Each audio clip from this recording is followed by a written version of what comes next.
ओम श्री भगवत वासुदेवाय नमः। राधे राधे। जय श्रीमन नारायण। आज हम सुनेंगे पद्धिनी एकादशी व्रत की कथा। पद्धिनी एकादशी व्रत की क्या कथा है, तो चलिए मन में भगवान नारायण का ध्यान करते हुए और कथा को सुनते हैं।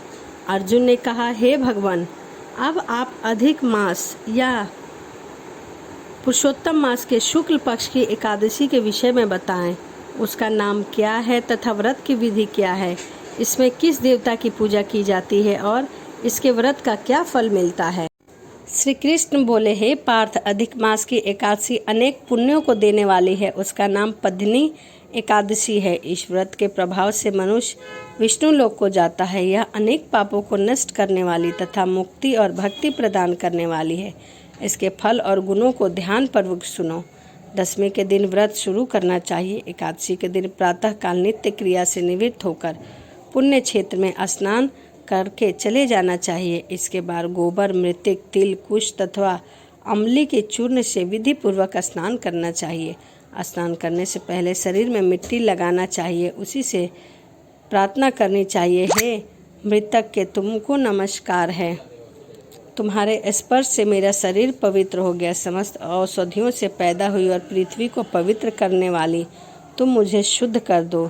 ब्रह्मा के थूत से पैदा होने वाली तुम मेरे शरीर को छूकर मुझे पवित्र कर दो। हे शंख चक्र गदाधारी देवों के देव जगन्नाथ, आप मुझे स्नान के लिए आज्ञा दीजिए। इसके उपरांत वरुण मंत्र को जप कर पवित्र तीर्थों के अभाव से उनका स्मरण करते हुए किसी तालाब में स्नान करना चाहिए। स्नान करने के पश्चात स्वच्छ और सुंदर वस्त्र धारण करके संध्या तर्पण करके मंदिर में जाकर भगवान की धूप, दीप, नैवेद्य, पुष्प, केसर आदि से पूजा करनी चाहिए। इसके उपरांत भगवान के सम्मुख नित्य गान और भजन करना चाहिए। भक्तजनों के साथ भगवान के सामने पुराण की कथा सुननी चाहिए। अधिक मास के शुक्ल पक्ष की पद्धिनी एकादशी की व्रत की निर्जला करना चाहिए। यदि मनुष्य निर्जला रहने की शक्ति ना हो तो उसे जल, पानी या अल्प हार से व्रत करना चाहिए। रात्रि में जागरण करके नाच गान करके भगवान श्री नारायण का स्मरण करते रहना चाहिए। प्रति पहर मनुष्य को भगवान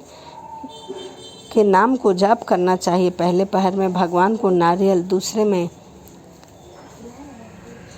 फल, तीसरे में सीताफल और चौथे में सुपारी, नारंगी अर्पण करना चाहिए। इससे पहले पहर में अग्नि होम का, दूसरे में वाजपेय यज्ञ का, तीसरे में अश्वमेध यज्ञ का और चौथे में राज सूयंश यज्ञ का फल मिलता है। इस व्रत से बढ़कर संसार में कोई यज्ञ और दान पुण्य नहीं है। एकादशी का व्रत करने वाले मनुष्य को समस्त तीर्थ और यज्ञों का फल मिल जाता है। इस तरह सूर्य उदय तक जागरण करना चाहिए और स्नान करके ब्राह्मण को भोजन कराना चाहिए। इस प्रकार जो विधि पूर्वक भगवान की पूजा और व्रत करता है उसका जन्म जन्मांतर सफल हो जाता है।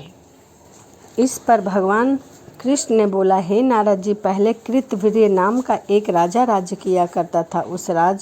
उसकी 100 स्त्रियां थी। उसमें से उसे किसी से भी पुत्र की प्राप्ति नहीं थी। राज्य संभालने वाला योग्य पुत्र अभी तक नहीं हुआ था। तब राजा ने आदरपूर्वक पंडितों को बुलवाया और पुत्र प्राप्ति के लिए यज्ञ किए, परंतु सब अल्प रहे। जिस प्रकार दुखी मनुष्य को भोग नीरस मालूम पड़ते हैं, उसी प्रकार उसको भी अपना राज्य पुत्र बिना दुख में प्रतीक हो रहा था।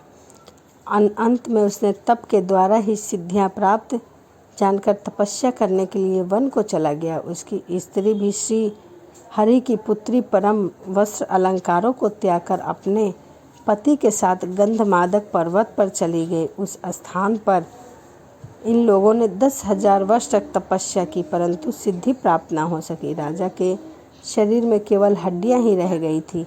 यह देखकर प्रमदा के विनय सहित महासती अनसुईया से पूछा, मेरे पतिदेव की तपस्या करते हुए 10,000 वर्ष बीत गए हैं, परंतु अभी तक भगवान प्रसन्न नहीं हुए, जिससे मुझे पुत्र की प्राप्ति नहीं हुई है।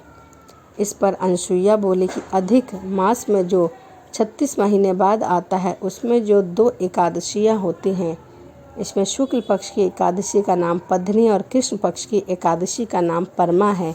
इसके व्रत और जागरण करने से तुम्हें पुत्र की प्राप्ति अवश्य होगी।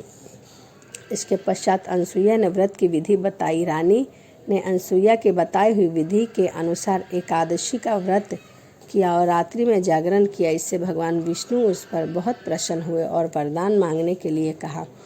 तभी रानी ने कहा, आप मुझे यह वरदान दीजिए कि मेरे पति को पुत्र की प्राप्ति हुई। प्रमदा का वचन सुनकर भगवान विष्णु बोले, हे प्रमदे, मलमास मुझे बहुत प्रिय है, उसमें भी एकादशी तिथि मुझे उससे भी अधिक प्रिय है। इस एकादशी का व्रत तथा रात्रि जागरण से तुमने इसे विधि पूर्वक किया है, इसीलिए मैं तुम पर अत्यंत प्रसन्न हूँ। इतना कहकर भगवान विष्णु राजा से बोले, हे राजेंद्र, तुम अपनी इच्छा के अनुसार वर मांगो, क्योंकि तुम्हारी स्त्री ने मुझे प्रसन्न किया है। भगवान की मधुर वाणी सुनकर राजा बोले, हे भगवान, आप मुझे सबसे श्रेष्ठ, सबके द्वारा पूजित तथा आपके अतिरिक्त देव, दानव, मनुष्य आदि से अजय उत्तम पुत्र दीजिए। भगवान तथास्तु कहकर वहाँ से अंतराध्य हो गए। उसके बाद वो दोनों अपने राज्य को वापस चले गए।